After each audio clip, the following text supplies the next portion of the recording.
laga yaabaa ninka Soomaaliyeed inuu caruuro u arko laakiin ninku gurigiisa markuu joogo waa ilmo weyn waa caruur halkan aad ku caruur ahaataa loogu talagalay sida daraadeed uu nabigu salawaatullaahi wa salaamu calayhi Aisha intay dabada u soo yara baxeen buu yidhi inakeen baratanne waxaasho inan yara waa la baratamay markaasay ka dheerays muddaa la joogay maalin dambe oo dal safar la jeega buu yidhi Aisha maantana waa baratamayna inakeen waa yara marmarsato may waa baratamayna buu yidhi ina dhaqaaji waa la baratamay markana Aisha waa yara cuslaat oo inantii yarayda fududayd maaha sidii hore way iska bedeshay dabeetana wuu ka dheereeyay nabigu intuu ka dheereeyay buu waliba yidhi tilka bitilka taati u turbu nabigu yidhi salawaatullaahi wa salaamu calayhi midkeen baa arki kari lahaa isagii haweenaydiisu intay dabada u yara baxaan inay baratamaan yani waxa laga yaabaa inay suuradda ninka Soomaaliga agtiisa taala inay tahay ninnimo la'aan ama waxaan yani dhaqan nin weyn u dhaqmo waa dhaqan nabi anigu waxaan ka warramay waxaan idin misaalka kama bixinayo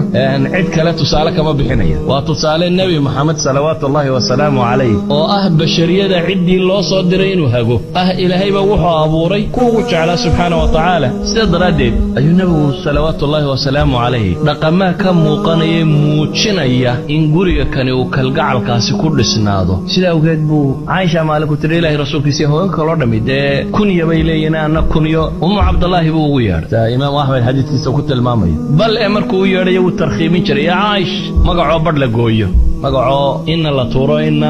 yani magacii haweentu aan la wada dhamayn nus yar inta la sheego inta kalena la iskaga tago kullu dalik waxay sheegaysaa luqadatan iyo qaabkan loo dhaqmayaa inuu yahay qaab mashaacirta la ilaahay Aisha inan yara ya xabashida ciyaaraysa waxay tiri mar rabtaa buu nabigu yiri qoladan ciyaaraysa ina daawato haabay ku tiri inta nabigu isu taago dhinaciisay xaga dambeynta iska soo taagtay ayaan dhabanka u saaray bay leedahay oo maanta ma ka daashay markuu yiraahdaba may baan yiraahdaa anigoo rabay dadku inuu ogaado bay leedahay halka nabiga ka joogo ciyaarna ma rabin waxaan rabay bay leedahay soo nabigu igu jajaban yahay aan agtiisa qiimaha ugu leeyahay in ay dadka kale ogaadaan ama dumar kale inay ogaadaan waxay tilmaamaysaa qadaayaadkani ruuxil marax in ay ku jirto inuu nabi Muhammad leeyahay khiyaarukum linisaa'i hadiiskii Tirmidhi Albani sahih ku tilmaamay waa idinku fiican waa kuwa dumarkooda ugu fiican baabkan waxaad moodaa inaan tilmaamay misaalkii koowaad يعني مفتاح السعادة الزوجية وشركة رياكو نينيا قبل اسكو درصدين شركة الراس مالك هانتيدا الرسمية هيستاني يكون تجارين ينبين له الحب وهلكو كبلام مفتاحها كاني مفاتيح دواء الكبضا بيلاده هاي تلمامان ولما ديو كمدا التغاضي إن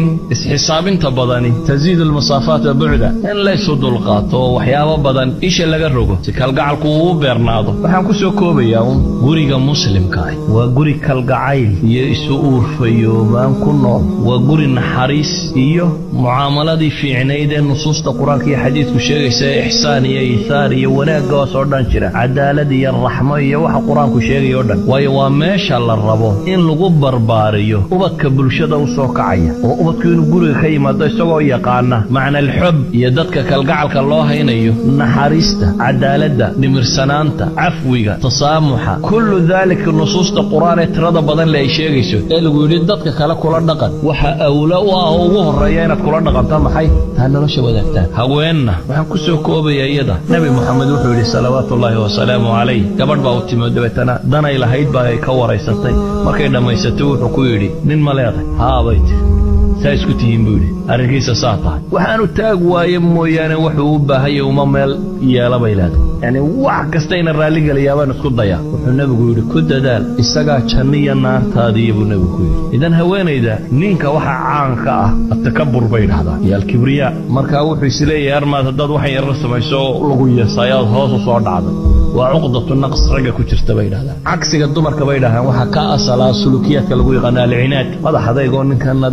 dabadabasani badan uu ka arko uu ku guumaysanaya aad wax iska dhicisid laakiin guriga dhabtahay waa gurigan labada midna oo ninkuna markuu guriga joogo isla weyniyo dhan uu ilaabay haweentuna markay gurigeeda joogto taacad dhamaanteed ay la timi ay haweenta waxa laga rabay xadku nabi Muhammad tilmaamay salawaatullaahi wa salaamu alayhi Muaad ibn Jabal markuu Shaam iyo Meelaan ka yimid uu arkay qolo boobabkoodii wadaadadoodii u sujuudaysay uu nabiga yiraahdaa aanu ku sujuudno oo isku dayay wuxuu nabigu ku yiri salawaatu waxaad sameynaysaa waa maxay qisadii buu sheegay nabigu wuxuu yiri haddaan bashar uun fari lahaa inuu bashar u sujuudo bini aadamun haddaan oran lahaa bini aadam sujuud waa maxay sujuud waa meesha muujisa inaad ogoshahay ilaahay inaad adoonkiisa tahay waa waxa muujiya jidhkaaga halka ugu qaalisan ugu sarreysay aad haysataa waa wajigaaga aad soo nadiifsay ka dhalaalisay markaad halka cagaha ku haysay saarta macnaheedu waa maxay waa ilaahay waa isu ka dhiibay waxaan aqbalay inaan addoonkaagii ahay waa calaama lilistislam waxa la yidhaha haddii basharun loodhan lahaa bashar adna madaxa dhulka u dhig haweenkaa loodhan lahaa